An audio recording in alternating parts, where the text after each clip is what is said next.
Dear students, welcome back.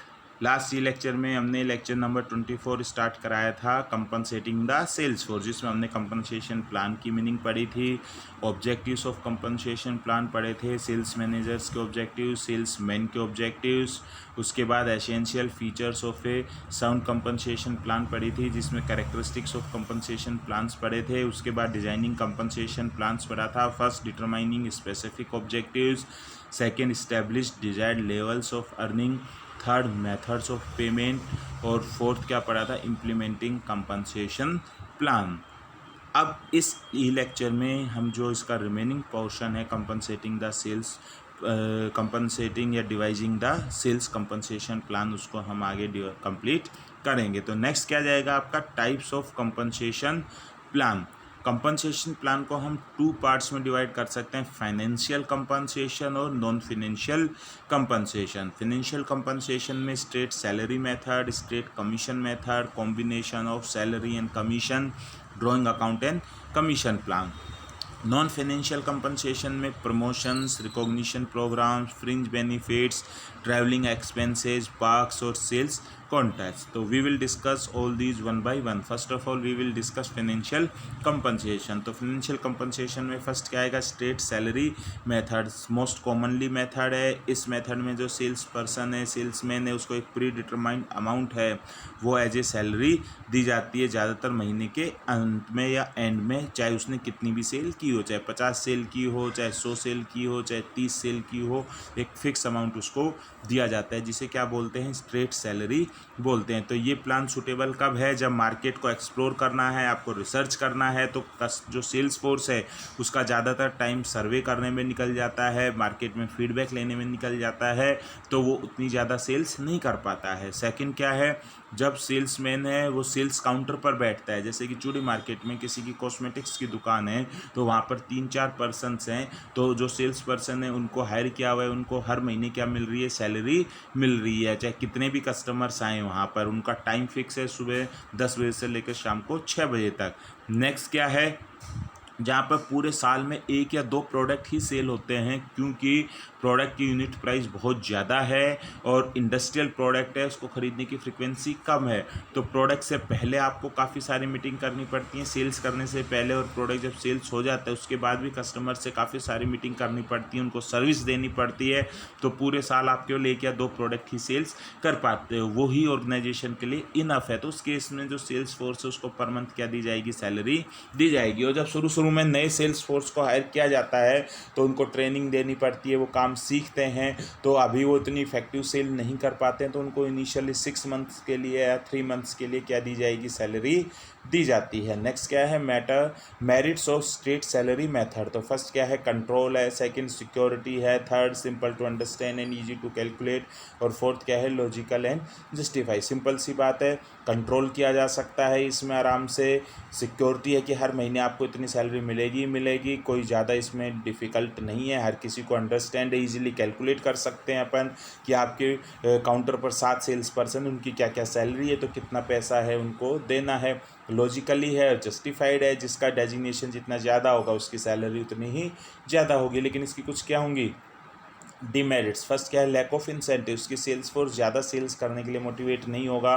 बहुत ज़्यादा protection है, क्योंकि सेल्स पर्सन निष्फिक्र है, निश्चित है कि उसे पर मंथ सैलरी मिलेगी ही मिलेगी। कॉमन यार्ड स्टिक हैं, गधा घोड़ा सब बराबर है, कोई काउंटर पर ज़्यादा सेल्स कर रहा है उसको भी उतनी सैलरी मिल रही है, कोई कम सेल कर रहा है उसको भी उतनी सैलरी मिल रही है। नेक्स्ट क्या है, नीड्स पीरियोडिक रिव्यू, हर साल आपको सैलरी को क्या करना पड़ेगा, इंक्रीज करना पड़ेगा। लास्ट क्या है, सेल्स कॉस्ट फैक्टर, कि कई बार आपके महीने में सेल्स काउंटर पर उतने सेल्स, रिटेल आउटलेट पर उतने आपके सेल्स कस्टमर्स आए नहीं, तो आपकी उतनी सेल्स नहीं हुई, लेकिन फिर भी आपको अपने प्रॉफिट को कम करते हुए जो सेल्स फोर्स है उसको सैलरी देनी पड़ेगी। तो सेल्स और कॉस्ट का इसमें आपस में मैच नहीं है। कई बार सेल्स बहुत ज़्यादा हो रही है, फिर भी आपको सैलरी है जितनी दे रहे हो तो प्रॉफिट ज़्यादा हो रहा है, कई बार सेल्स कम हो रही है तो भी उतनी सैलरी दे रहे हो तो आपको प्रॉफिट कम हो रहा है। नेक्स्ट क्या है, straight commission method.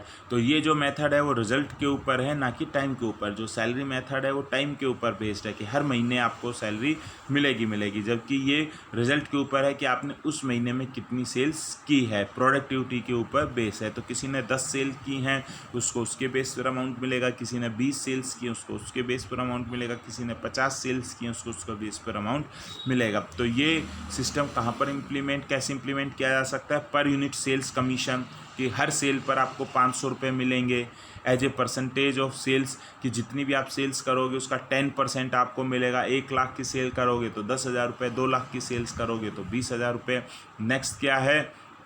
Uniform commission और डिफरेंशिएशल कमीशन। यूनिफॉर्म कमीशन और डिफरेंशिएशल कमीशन में क्या फ़र्क है कि हर सेल पर आपको 500 रुपीज़ मिलेंगे। तो आप 2 सेल कर रहे हो तो 1,000 रुपये, 3 सेल कर रहे हो तो 1,500 रुपये, 4 सेल कर रहे हो तो 2,000 रुपये।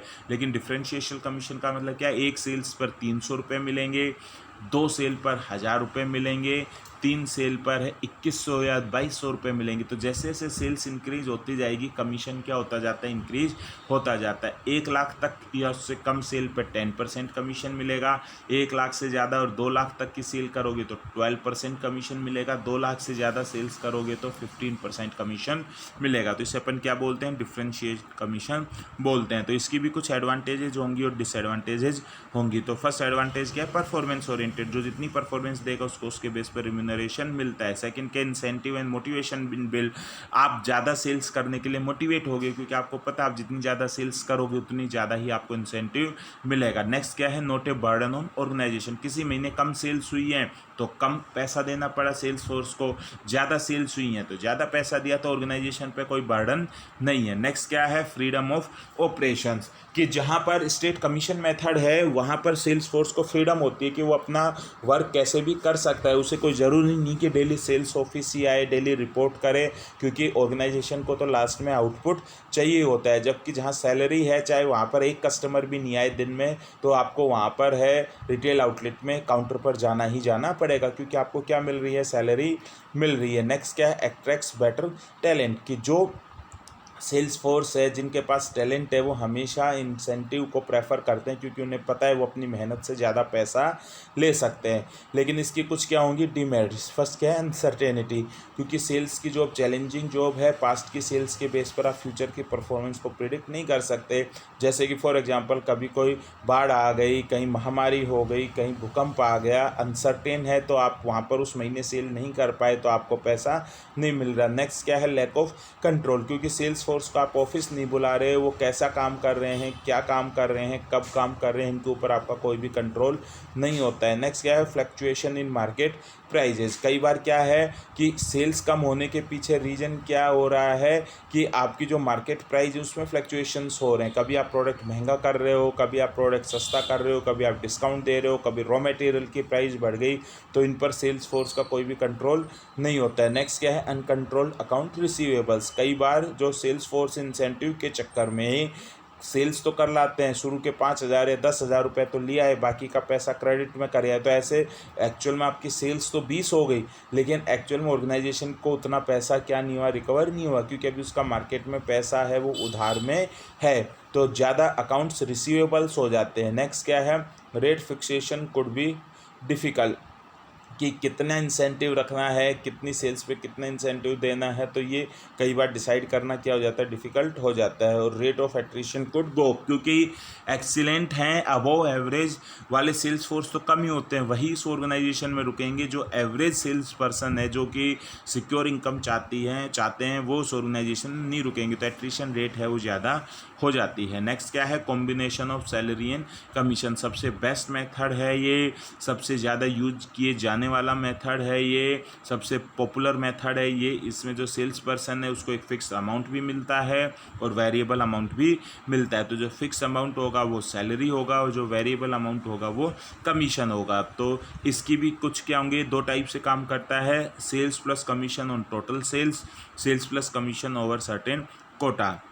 कि आपको 15,000 रुपये तो सैलरी मिलेगी। इसके अलावा आप जितनी सेल्स करोगे उसका 10% आपको इंसेंटिव मिलेगा, या हर सेल पर आपको 500 रुपये मिलेंगे। तो इसे क्या बोलते हैं? Salary plus commission on total sales. Second क्या है? Salary plus commission on over certain quota, कि आप 5 सेल करोगे तो 5 सेल तक केवल आपको सैलरी ही सैलरी मिलेगी, 5 से ऊपर सेल्स करोगे तो सैलरी और इंसेंटिव मिलेगा। तो 5 सेल्स का एक कोटा क्या कर रखा है? डिसाइड कर रखा है। अगर आप 1 लाख तक का बिजनेस दोगे तो आपको केवल सैलरी ही सैलरी मिलेगी, 1 लाख से ऊपर का बिजनेस दोगे तो सैलरी के साथ साथ आपको इंसेंटिव भी मिलेगा। तो सैलरी और कमीशन जो कॉम्बिनेशन मेथड, इसकी भी कुछ एडवांटेजेज होंगी और कुछ डिसएडवांटेजेज होंगी। तो फर्स्ट एडवांटेज क्या भाई? मिनिमम गारंटेड इनकम है ही, चाहे कितनी सेल हो इतनी इनकम तो आएगी ही आएगी। नेक्स्ट क्या है? जब सेल्स पर्सन सिक्योर है और उसे पता है कि मैं और ज़्यादा एफर्ट्स लगाऊंगा तो ज़्यादा सेल्स आ सकती है, तो ज़्यादा इंसेंटिव मिलेंगे, तो वो मोटिवेट भी होंगे ज़्यादा से ज़्यादा सेल्स करने के लिए। नेक्स्ट क्या है? Efforts and reward are well balance.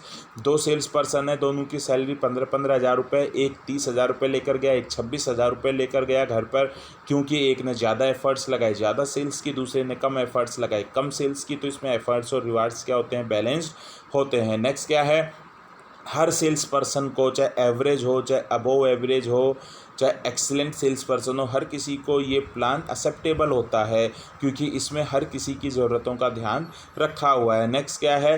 कि इसमें क्योंकि सैलरी दे रहे हैं तो सेल्स फोर्स को हम इस ब्रांच में बुलाते हैं, रिटेल आउटलेट में बुलाते हैं, तो दिन भर क्या काम कर रहा है उसको DPR भी भरनी पड़ती है, डेली प्रोग्रेस रिपोर्ट या DSR डेली सेल्स रिपोर्ट, तो उससे हम उसकी एक्टिविटी को कंट्रोल कर सकते हैं। इसकी डिमेरिट्स क्या होंगी? कोई ज़्यादा डिमेरिट्स नहीं है, लेकिन फिर भी क्या है कि इसमें है एडमिनिस्ट्रेशन कॉस्ट या ऑफिस कॉस्ट इंक्रीज हो जाएगी, क्योंकि आपको सैलरी तो देनी है, उसके अलावा हर किसी का इंसेंटिव करने के लिए उसकी सेल्स का रिकॉर्ड रखना पड़ेगा, उसका पूरा डॉक्यूमेंटेशन मेंटेन करना पड़ेगा, तो आपकी जो एडमिनिस्ट्रेशन कॉस्ट है वो इंक्रीज हो जाती है। HR डिपार्टमेंट में HR डिपार्टमेंट में जो स्टाफ है वो ज़्यादा हायर करना पड़ेगा। नेक्स्ट क्या है? रिकॉर्ड मेंटेन रखना पड़ेगा, हर सेल्स पर्सन का इंडिविजुअल रिकॉर्ड मेंटेन होगा कि वो हर महीने कितनी सेल्स कर रहा है, उसको कितना अमाउंट दिया गया है। तो कहने का मतलब क्या है? कोई खास डिमेरिट्स नहीं है, लेकिन फिर भी जो डॉक्यूमेंटेशन वर्क है, रिकॉर्ड वर्क है, वो इंक्रीज हो जाता है। नेक्स्ट क्या है? Drawing account and commission plan. ये आपको बताया हुआ है कि स्ट्रेट कमीशन प्लान का एक इम्प्रूव्ड वर्जन है। इसमें जो सेल्स पर्सन होता है उसके नाम से ड्राइंग अकाउंट ओपन कर दिया जाता है, और उस अकाउंट में ही उसको हर महीने का जो कमीशन है वो कमीशन क्रेडिट किया जाता है। और सेल्स पर्सन है वो उस अकाउंट में से एक लिमिट होती है, उसमें से उतना पैसा वो कभी भी निकलवा सकता है, चाहे उसके अकाउंट में उतना पैसा हो या नहीं हो। जैसे फॉर एग्जांपल आपने 1 लाख तक की लिमिट डिसाइड कर रखी है कि हर महीने सेल्स पर्सन को 15,000 रुपये, 20,000 रुपये, 22,000 रुपये जितना भी कमीशन मिल रहा है वो उसके उस अकाउंट में ट्रांसफ़र किया जा रहा है। तो अभी किसी सेल्स पर्सन के अकाउंट में 60,000 रुपये थे, वो 1 लाख रुपये तक विड्रॉ कर सकता है। अब 40,000 रुपये बच गए, तो ऑर्गेनाइजेशन सबसे पहले जो उसका इंसेंटिव आ रहा है उसमें से वो 40,000 रुपये अपने पास लेगी, वो एक साथ नहीं लेगी, हर महीने 2-2, 3-3 हज़ार रुपये काटती रहेगी और अकाउंट में डिटेक्ट करती जाएगी। तो उससे फ़ायदा क्या हो जाता है कि इससे सेल्स पर्सन एक रेगुलर इनकम भी ले सकता है। जैसे कि उसके अकाउंट में पैसा जा रहा है तो हर महीने वो 15,000 रुपये उसमें से निकलवा सकता है,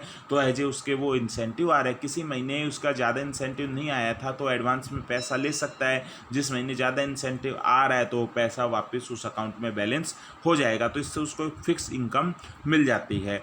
तो ये कौन से कंपनसेशन हो गए? Financial compensation. अब नेक्स्ट कौन से आएंगे? Non financial compensation. Non financial compensation में फर्स्ट क्या है? प्रमोशन। कोई भी सेल्स पर्सन जो भी ऑर्गेनाइजेशन में लंबे समय से काम कर रहा है तो उसको उसके एक्सपीरियंस के बेस पर हायर जॉब रिस्पॉन्सिबिलिटीज़ दी जाती है, तो उसे हम क्या बोलते हैं? प्रमोशन बोलते हैं। सेकंड क्या है? Recognition programme. हर साल इन ऑर्गेनाइजेशन है जो अपने सेल्स पर्सन है उसने जो सेल्स में कंट्रीब्यूशन किया है उसके लिए रिकॉग्निशन प्रोग्राम करती है। एम्प्लॉय ऑफ द मंथ का अवार्ड देती है, एम्प्लॉय ऑफ द ईयर का अवार्ड देती है, sales person of the month का अवार्ड दे रही है, उसमें उनको ट्रॉफी दे रही है, सर्टिफिकेट दे रही है, उनके लिए स्कीम्स निकाल रही है, तो इसे अपन क्या बोलते हैं? रिकॉग्निशन प्रोग्राम बोलते हैं। नेक्स्ट क्या है? Fringe benefits. इनका दूसरा नाम क्या है? Indirect compensation. तो इसमें जो सेल्स फोर्स है वो अपने अपने एम्प्लॉयज़ को फ्रिंज बेनिफिट्स देती है, जैसे मेडिकल बेनिफिट्स देती है, अगर किसी हॉस्पिटल में या उनका खर्चा हुआ है तो उसका पैसा है ऑर्गेनाइजेशन दे रही है, रिटायरमेंट बेनिफिट्स दे रही है, लाइफ इंश्योरेंस के लिए इंश्योरेंस पॉलिसी करा कर दे रही है, उनको एम्प्लॉय स्टॉक ऑप्शन प्लान्स दे रही है, उनको लीव ट्रैवल कंसेशन दे रही है, पेड वैकेशंस दे रही है, सिक लीव दे रही है, फीमेल स्टाफ को मैटरनिटी लीव दे रही है जिसमें वो छुट्टियों पर रहते हैं लेकिन उनको पैसा मिल रहा है। तो ये कौन सा होगा आपका फ्रिंज बेनिफिट्स होगा। नेक्स्ट क्या है, travelling expense account. Travelling expense account में जो सेल्स फोर्स है, जो ट्रैवलिंग सेल्स पर्सन है, जो कि कस्टमर्स के पास जाकर घूम फिर कर सेल्स कर रहे हैं, उनके लिए ये मेथड यूज किया जाता है। तो इसके लिए उनको उसका प्रूफ देना पड़ता है, तो इसके बेस पर उनको रिम्बर्समेंट मिलता है। तो दो टाइप का होता है, लोकल ट्रैवल एक्सपेंस, इसमें पर डे 100 रुपीज़ बाइक का पेट्रोल का खर्चा दिया जाएगा, उसमें आपको है लोकली उस सिटी में जो आप घूम रहे हो उसके बेस पर एक्सपेंस किया जाता है। तो इसका तरीका क्या है, तो फिक्स दे दिया भाई 100 रुपये पर डे। दूसरा क्या होता है, एक्चुअल माइलेज कवर्ड। तो इसमें क्या होता है कि आपको पर डे 3 रुपये पर किलोमीटर के हिसाब से फॉर एग्जांपल दिए जाएंगे। तो आप जब ब्रांच से जाते हो तो रजिस्टर में लिख दो आज की बाइक का 15,000 किलोमीटर चली हुई है, वापस जब ब्रांच में आए तो 16,000 मतलब 15,000 100 किलोमीटर चली हुई है। तो इसका मतलब आपने आज 100 किलोमीटर बाइक चलाई है, तो 100 को 3 से मल्टीप्लाई कर 300 रुपये मिल जाएंगे। नेक्स्ट क्या होता है, फिक्स्ड फ्यूल एक्सपेंसेस, कि हर महीने का 20 लीटर आपको पेट्रोल का खर्चा मिलेगा। तो ये क्या होते हैं, आपके लोकल ट्रैवल एक्सपेंस होते हैं। नेक्स्ट क्या है, अप कंट्री ट्रैवल एक्सपेंस। जब सेल्स फोर्स अपनी ब्रांच से दूसरी सिटी में जाता है तो वहाँ पर ये ट्रैवल एक्सपेंस दिया जाता है। तो वहाँ पर होटल में स्टेइंग का खर्चा है, ट्रेन से जा रहा है या बस से जा रहा है, उसका आने जाने का खर्चा। तो सेल्स पर्सन को उसके बिल्स कलेक्ट करने होते हैं और बिल कलेक्ट करने के बाद वो ब्रांच में उनको सबमिट कराता है, तो ब्रांच से उसको रिम्बर्स हो जाता है। नेक्स्ट क्या आते हैं, parks. Perks basically special category of compensation है जो कि हायर एम्प्लॉयज़ को मिलते हैं, उनके स्टेटस के बेस पर मिलते हैं। तो पर्क्स क्या क्या हो सकते हैं कि कंपनी ने कार दे दी जो कि आपको ऑफिस से पिक और ड्रॉप करेगी, आपकी गाड़ी है आपको ड्राइवर दे दिया, ऑफिस ने अपने जो हाउस हैं रेजिडेंशियल हैं वहाँ पर आपको रुकने के लिए घर दे दिया, आपको किसी क्लब की मेंबरशिप दे दी, आपके घर के लिए गार्डनर दे दिया, आपको हायर एजुकेशन की अपॉर्चुनिटी प्रोवाइड करा दी। तो इनको हम क्या बोलते हैं, पर्क्स बोलते हैं। तो पर्क्स को हम डिवाइड कर सकते हैं स्टेटस में, फाइनेंशियल पर्क्स में और पर्सनल ग्रोथ में। तो स्टेटस पर्क्स वो पर्क्स होते हैं जो कि आपका स्टेटस इन्हांस करते हैं, जैसे आपको सबसे बेस्ट ऑफिस दे दिया, आपको अच्छा जॉब टाइटल दे दिया, आपकी ऑर्गेनाइजेशन में पार्किंग स्पेस दे दिया कि उसमें वहाँ पर आपकी ही गाड़ी खड़ी होगी, आपके अलावा किसी दूसरे की गाड़ी खड़ी नहीं होगी। तो इसको क्या बोलते हैं, स्टेटस बोलते हैं। सेकंड क्या है, फाइनेंशियल पर्क्स। फाइनेंशियल पर्क्स में क्या हो गया, कंपनी का व्हीकल आपको आने ले जाने के लिए ले जा रहा है, आपके जो यहाँ पर स्टाफ है जैसे कि घर पर जो भी दूध वाला है, गार्डनर है, ड्राइवर है, इन सब का बिल है वो ऑर्गेनाइजेशन पे कर रही है। नेक्स्ट क्या है, पर्सनल ग्रोथ।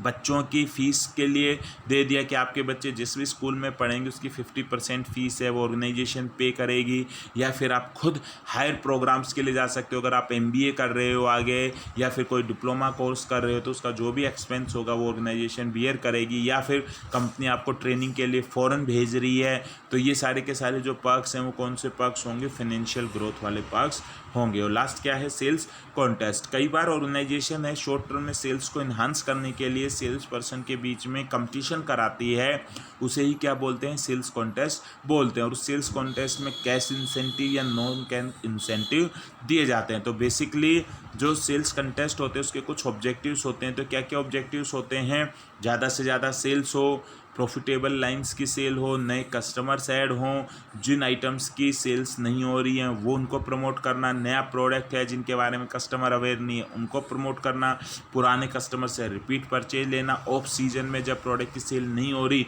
तो उस पर सेल्स करने के लिए सेल्स फोर्स को प्राइजेज देना। तो इसे क्या बोलते हैं, सेल्स कॉन्टेस्ट बोलते हैं। तो सेल्स कॉन्टेस्ट का फॉर्मेट होता है कि समर कॉन्टेस्ट चल रहा है, विंटर कॉन्टेस्ट चल रहा है, न्यू ईयर कॉन्टेस्ट चल रहा है, दिवाली कॉन्टेस्ट चल रहा है। और कॉन्टेस्ट में प्राइजेज होते हैं, कैश दिया जा सकता है, कोई मर्चेंडाइज दी जा सकती है, घूमने फिरने के लिए भेजा जा सकता है, कोई employee of the month, employee of the year, ये कुछ स्पेशल ओनर्स या प्रिविलेज दी जा सकती हैं। सेल्स कॉन्टेस्ट की कुछ डिसएडवांटेज या लिमिटेशंस भी होंगी। तो फर्स्ट क्या है कि जो सेल्स कॉन्टेस्ट है वो सेल्स को लॉन्ग रन में इंक्रीज़ नहीं करता है, शॉर्ट रन में इंक्रीज़ करता है। जब तक सेल्स सेल्स कॉन्टेस्ट होती है तभी तक सेल्स ज़्यादा होती है, उसके बाद फिर वापस उतनी ही सेल्स होने लग जाती है। दूसरा क्या है, सेल्स कॉन्टेस्ट है वो जो सेल्स पर्सन उसको उसकी जो मेन जॉब सेलिंग है उससे डिस्ट्रैक्ट करती है और वो कंसंट्रेट करता है ज़्यादा से ज़्यादा प्राइस जीते, चाहे सही तरीका हो चाहे गलत तरीका हो। तो कई बार कस्टमर से फॉल्स कमिटमेंट कर कर भी वो सेल्स कर लेते हैं, इससे ऑर्गेनाइजेशन की मार्केट में इमेज नेगेटिव होती है।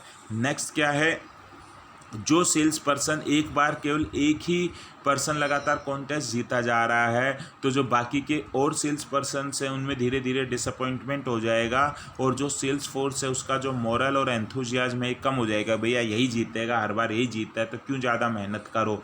तो इससे सेल्स कॉन्टेस्ट का जो ऑब्जेक्टिव था वो पूरा नहीं हो पाता है। और नेक्स्ट क्या है, सेल्स कॉन्टेस्ट है वो सेल्स फोर्स को मोटिवेट करने का परमानेंट डिवाइस नहीं, टेम्परेरी डिवाइस हैं। अगर ये बहुत ज़्यादा यूज की जाएंगे तो सेल्स फोर्स इसके हैबिचुअल हो जाएंगे, वो जब कॉन्टेस्ट होगा तभी सेल्स करेंगे ज़्यादा और जब कॉन्टेस्ट नहीं होगा तो वो सेल्स नहीं कर पाएंगे क्योंकि उनको कॉन्टेस्ट की क्या हो गई, हैबिट हो गई है। तो ये इसकी क्या है, डिसएडवांटेजेस हैं। तो इसी के साथ ही आपका ये टॉपिक था कंपनसेटिंग द सेल्स फोर्स, ये कंप्लीट हो गया 2 पार्ट्स में। Thank you very much.